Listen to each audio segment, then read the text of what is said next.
The move by the federal government to concession 4 major airports across the country as part of its developmental plan for the aviation sector has aroused expert debate on the necessity of this new move. Recall the federal government recently closed its bidding for the 4 major airports with a plan to announce new concessionaires soon. The airport to be concessions include the International Airport in Lagos, Abuja, Port Harcourt and Kano, respectively. According to a recent statement from the Minister of Aviation, Hadi Serika, the concession is built to run for 20 to 30 years tenure in build, operate and transfer model. So let's explore this development by the government and what this means for the Nigeria aviation sector. Retired Captain Samuel Akieleka Creek is former director of the Nigerian College of Aviation Technology, Zaria, Kaduna State, and former government safety inspector. He joins us now via the telephone. Thank you for your time, Captain, for joining us. We appreciate your time. Good morning. Nice to be on air this morning. Yeah.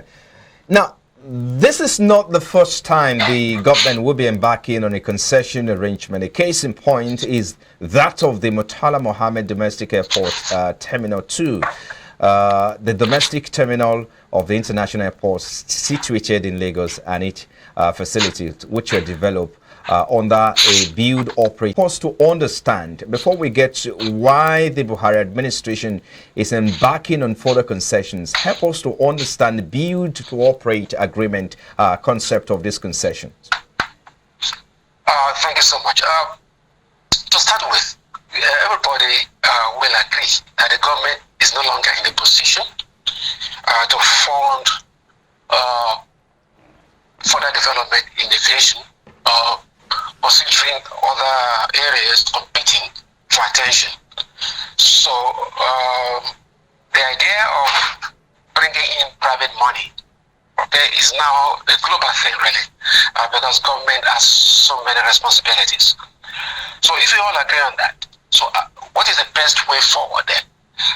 We've tried privatization, which has failed woefully, I would say, because we copied the wrong model. We copied the British model instead of the American model.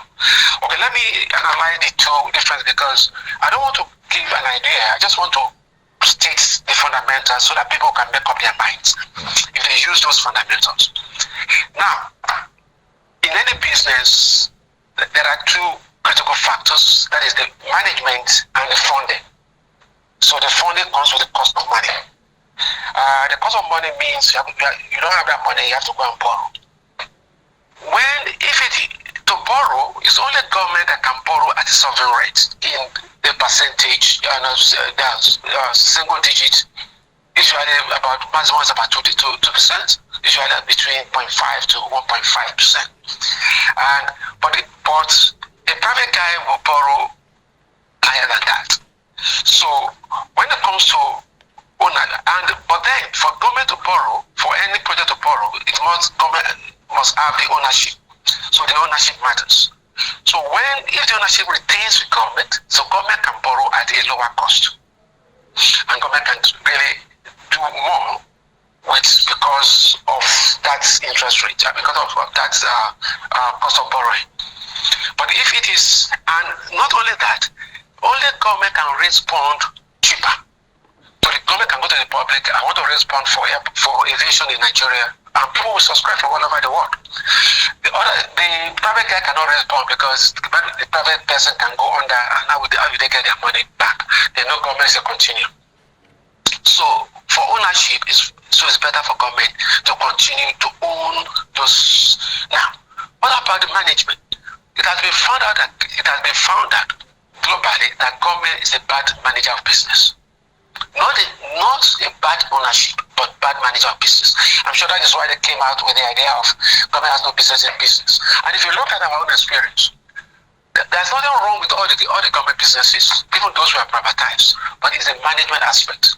So what the Americans did was, they preferred to outsource the ownership, the management of government enterprises to the private sector because they can do it better. And that was what the Chinese have copied, and the and the people in the Middle East, Dubai area and everything.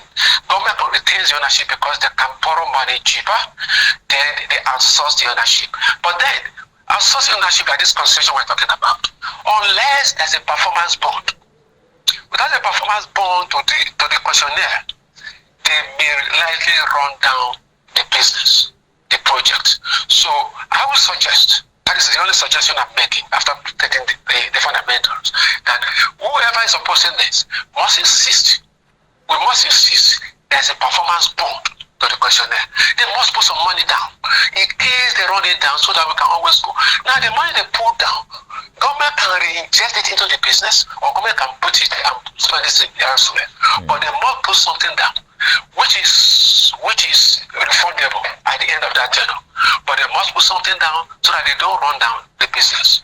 Okay, are you saying that this concept in this particular agreement, the concept the government is deploying is best at this time when you talk about build, operate and transfer for these 4 major airports? That is what I'm saying. I don't know what ICRC is going to propose to the Federal Executive Council, but I am saying that what those of us who are opposing it, what we should see is that, okay, look, if you want to do this, since government, it's better for government to retain ownership because they can borrow cheaper. Okay, it's management that is the problem. Now, if the management want to give to the private sector, they must bring their own money, and that money is not just the money, say, look, they're giving government money. No, that money is a guarantee, it's a performance bond. That in case you run down this my business, this is what, after auditing, at the end of the day, this is what at least I'll be able to hold on to this so that I don't lose 100%. You know what I mean? So unless ICRC, inputs that into the agreement, I will not support it. But I will support it as it is because government doesn't have the money. We need private money to come in to expand aviation. It's not only the airports, to expand aviation generally, but it's better for the government to retain ownership so that they can go and borrow money cheaper. Because when you borrow money cheaper, you can do something. The MM2 could have been bigger if government followed that. Because instead of the Babalaking, I forgot the name of the company, instead of him going to the bank to borrow at a higher so rate, if the government had retained ownership, they have borrowed cheaper, and that thing will have been about 5 or 6 times that size. If government had retained ownership, but for Babalaking to manage it. Right. Oh, okay. Let's talk about Lagos especially, because these 4 major airports include Kano, Port Harcourt, Lagos. You talk about Lagos as well. Lagos account for about 60% or so of the international flight. How do you think this will? What do you think this will bring to the table, especially for those operators whose major anchor it's within Lagos here, or Southwest, let me put it that way? And how do we ensure that everyone take home at the end of this agreement is secured? So Lagos, like you said, 60% of the market. Lagos needs this sectioning the way I have packaged it, more than any of those ones, any of the other 3. Why I just say Lagos needs that kind of money.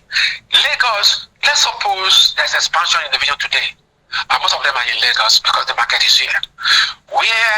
And somehow by magic or fortune smiling on us, about 50 new aeroplanes arrived into the aviation market today. Where do you think they're going to park them? There's no way they can park them. There's nowhere to park them in Lagos. There's nowhere to park them anywhere. So, and you cannot go and park them in all these other airports that are not, and because the market is here, that means you have to fly them empty to that place and fly them back to come and operate out of Lagos. So Lagos must have that to expand. Now, where will government have the kind of money to create a ramp that will accommodate 50 new aeroplanes? It is not possible unless the private money comes. So that is why I support the government's direction, in trying to develop aviation further. But there must be a performance bond. Government must retain ownership so that government can go instead of the private sector going to borrow money at exorbitant rates, because at the end of the day, is the private public that is going to pay for it. So it's better we give it to somebody that can borrow cheaper, so that the impact will be less on those of us traveling. Okay, so I mean, at least the impact is less on our pockets. So government ownership, it is one I support. Then the management should be, that is whether you call it concessionaire, whether it's called a concession, but the management be outsourced to these people. But outsourcing it to them is not that they just come and do whatever they like. No, they must put something down as a guarantee. Right. They must put a bond down. Once they put that bond down, that bond will give them back at the end of that 30 years they're talking about. They'll give them back their money. But after auditing what they have done, what is left, there must be a sharing formula within these 30 years. Okay, that government, not that they just run it, they not give government money. No, we must be sure, because I'm the owner. They're only managing it for me. I must have something, no matter what, even if it's 22% or 30% or 40%, it doesn't matter. I must have something of that profit. But Mr. Cochrane, let me quickly come in here. Something down. Some of the concerns is that if Federal Airport Authority of Nigeria generate about 70 billion or 75 billion naira yearly. That's taking feed in aviation. That's not. Pardon? That's taking feed in aviation. They cannot do anything. Because that's what we're getting, that if they generate about 75 billion. About 1 trillion in aviation. Well, all this 70-something billion. No, it's because it's still inefficient. So if this figure is not correct, I mean, how about the fact that the concern is that they can actually manage 8,000, because they have about 8,000 staff in their workforce, that wouldn't be too much of a staff to manage and to pay for. One of the reasons why concession management is to capitalize on effective workforce. Right. Okay. The concessionaire is not an employment agency. Government is an employment agency. I mean, that is what all over the world has government is an employment agency. But the concessionaire is not an employment agency. So those people, we have to prove that they are worthy to remain on the job.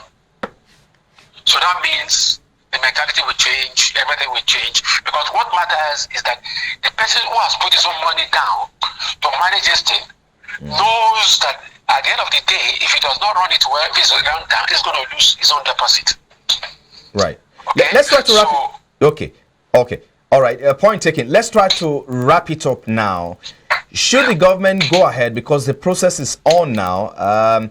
The request for qualification of bidders have been closed. I think the next step is that the government is going to be inviting them for proposal, and that should scale through to the next step.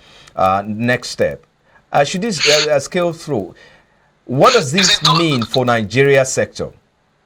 Nigeria's aviation sector, I mean to say. Yes, the aviation sector and those opposing it, outside the aviation sector too, in and out of the aviation sector, is to look for those factors I've stated. If that is what they, instead of saying, no, it's not possible, it's not, no, let them go ahead, but you must include these factors, these guarantees. Once they do that, government has no choice. But it's okay, we're going to do it anyway. But these are the guarantees. There's nothing wrong with these guarantees, except somebody that does not want to, that has the sole purpose of running it down. If you don't have the sole purpose of running it down, what is wrong with? Okay, you know what? I will put in. I will submit a performance bond, because I'm so sure of myself that I will not run it down, because my money is at stake. So that is what we should be asking government to include. The ICRC should include as part of what, the conditions for concessioning. I think we should leave it there. Thank you so much for your time. Retired Captain Samuel Akinyele Cochrane, it's former rector of the Nigerian College of Aviation Technology, Zaria, Kaduna State. We thank you for your time on the program.